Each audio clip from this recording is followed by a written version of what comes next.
Bonjour à tous. On se retrouve aujourd'hui pour une nouvelle vidéo sur ma chaîne YouTube. Nous sommes le vendredi 7 février 2025, donc c'est la fin de semaine. Et du coup, je vais faire le point sur la journée d'aujourd'hui et celle d'hier. On va commencer par celle d'hier, catastrophique. 2 SL. Je me suis pris 2 SL dans la journée. Un en fin de matinée et un autre vers 20h en soirée.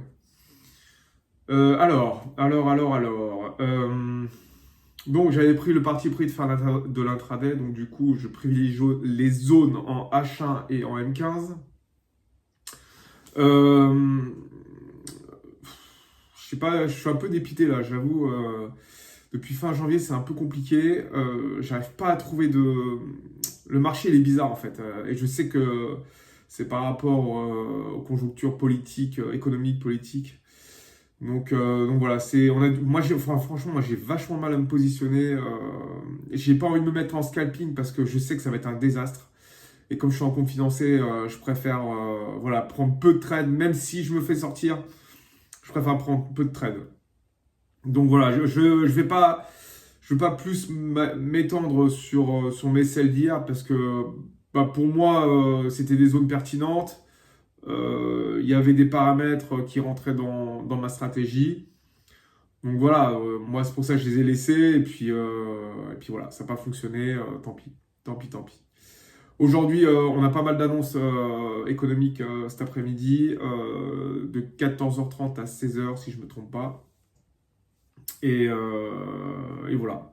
Donc moi j'ai repéré une première zone qui m'a l'air pas mal. Euh, je vais peut-être attendre que le prix, j'ai mis un ordre limite quand même, mais je vais peut-être attendre que le prix rentre dans la zone et voir la manipulation. Pour l'instant, il n'y a rien de concret. Le marché est hyper lent et tout, donc c'est normal, nous sommes le matin. Mais bon voilà, donc pour revenir à mon état psychologique, alors je sais qu'il va y avoir des périodes comme ça, je l'ai déjà dit maintes et maintes reprises, qu'il va y avoir des périodes un peu de latence comme ça. Pour ma part, je t'avoue que c'est difficile à gérer parce que depuis mi-octobre, en fait, de mi-octobre à fin janvier, j'avais que... Enfin voilà, j'étais dans une continuité en fait, j'étais dans une belle continuité, dans une belle ligne exponentielle. Et c'est vrai que là, se retrouver en financé et être déjà en négatif, c'est un peu chaud quand même, hein. Donc là, je suis à moins 76 euros. Alors imaginez, je suis en micro, je serai en mini, je suis déjà à moins 700 balles. On n'est que le 7 février, quoi. Donc c'est un peu chaud. C'est un peu chaud. Bon, après, c'est vrai qu'on est au début du mois, donc je m'inquiète pas trop. Après, il me suffit d'un setup, hein. Il me suffit d'un bon setup et je rattrape toutes mes pertes. Mais bon, voilà, c'est compliqué. Compliqué, compliqué, compliqué. Je sais pas trop quoi dire sur ce sujet-là. Je sais pas ce que vous en pensez. Est-ce que je me renvoie à vous, quoi. En fait, je vous pose des questions. Comment vous voyez, vous, le marché en ce moment? Est-ce que vous voyez des setups qui rentrent dans vos stratégies? Est-ce que, pareil que comme moi, vous comprenez pas le marché du fait du contexte politique et économique? Voilà, c'est très bien d'avoir un retour. Après, c'est vrai que moi, j'aime bien avoir le retour des autres, mais parce que, alors oui, je saute un peu du coq à l'âne. Alors c'est vrai que moi, maintenant, je vais plus pêcher sur Internet, sur YouTube, voir ce que pensent les gens, etc., etc., parce que ça m'influe trop, en fait, et je veux plus faire ça. Même les meilleurs traders, hein. Même les meilleurs traders du monde, je ne les regarde plus, en fait. J'ai plus envie de les regarder parce que ça biaise mes analyses et du coup, voilà. La plupart du temps, on est complètement à l'opposé de ce que la personne dit et voilà, moi, c'est pas bénéfique pour moi. Et c'est vrai que depuis que j'ai arrêté tout ça, je trouve que voilà, je m'en sors pas trop mal, on va dire. Bon, malgré qu'il voilà, il y a cette période-là qui est un peu compliquée, mais bon, quand je lis, parce que je reçois des mails, des mails avec des résumés du marché de la veille. Et dans les résumés, en fait, ils expliquent bien que voilà, le marché, il est compliqué. Il est très compliqué. En fait, les investisseurs, ils ont du mal à se positionner, on le voit très bien.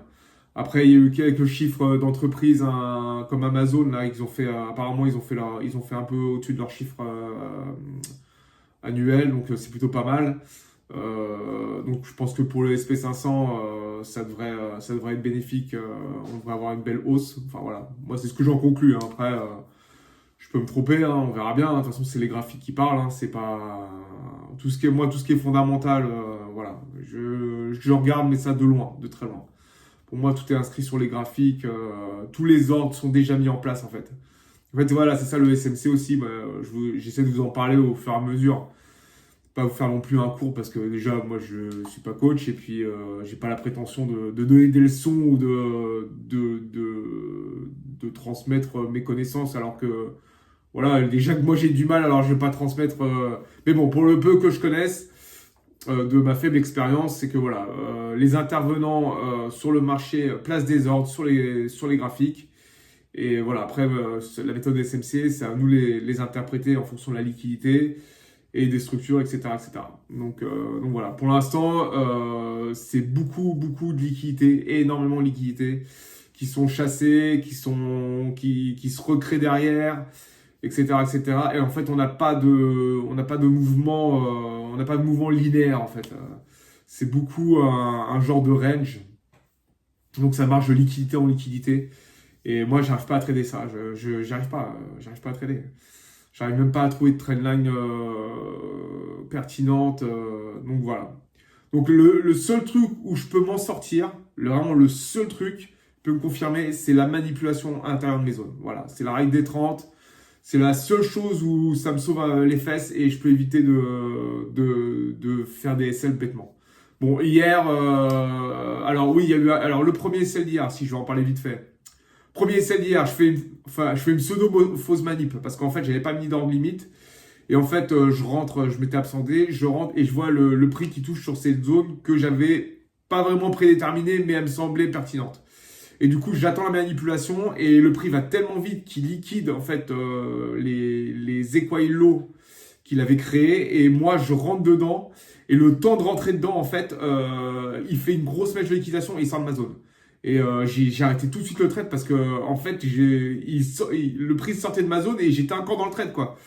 Donc heureusement, j'ai arrêté à temps. Mais donc j'ai une perte un peu plus importante que prévu. Et après, vers la fin de soirée, là, vers 20h, du coup, mon écran était éteint, était en veille. Moi, je faisais autre chose. Pour moi, le prix allait ranger toute la soirée et au final, il a fait une grosse match de liquidation. Il est venu me liquider. Et en fait, il a repris une zone juste en dessous. Donc voilà. Ouais, si vous voulez, je vais vous montrer vite fait les graphiques. Allez, on monte pour une fois. Allez, go. Donc, on se retrouve là devant les graphiques. Donc, je vous fais le topo vite fait. Pas rester trop longtemps. Donc voilà, moi j'avais cette zone-là, en fait, qui était pertinente. Pour moi parce que on avait le dernier buy avant le sell. Là, il y avait une accumulation ici.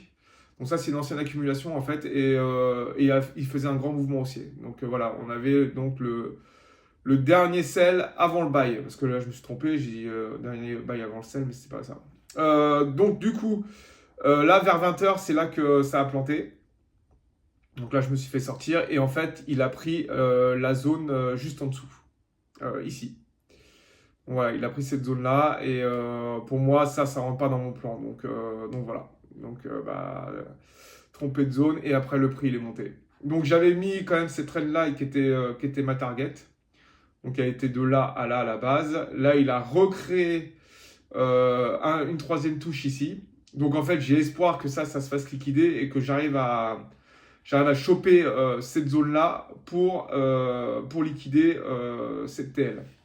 Donc mon optique, c'était ça. Et le premier où je me suis fait liquider, donc je vais vous montrer, il était ici. Voilà, ici, là. C'était cette zone-là. Alors, j'étais pas sûr à 100% parce que pour moi, ça, c'était de la liquidité. Et vous voyez, c'était, comme ils appellent ça en ICT, là, c'est un buy-side liquidity. Et en fait, c'était un buy-side liquidity. Et vous voyez, le prix, après, il a remonté direct. Donc, vous voyez, hein, c'est à chaque fois, hein, c'est pas grand-chose. Hein. À chaque fois, c'est pas grand-chose, quoi. Donc voilà. Donc moi, ce que je m'attends, c'est ici. Hop, je vais mettre là. Vous voyez, j'ai mis un ordre limite. Voilà, avec un lot. Donc voilà, c'est qui travaille dans cette zone-là et qui fasse des plus hauts, limite qu'il a jusqu'à cette supply. Donc voilà, moi j'ai en target quand même, j'ai cette target-là et après cette target ici. Donc à voir dans la journée ce que ça donne. Mais déjà là, s'il casse des plus hauts, il redescend, pour moi c'est hyper pertinent. Comme je vous ai dit, moi je travaille sur les structures.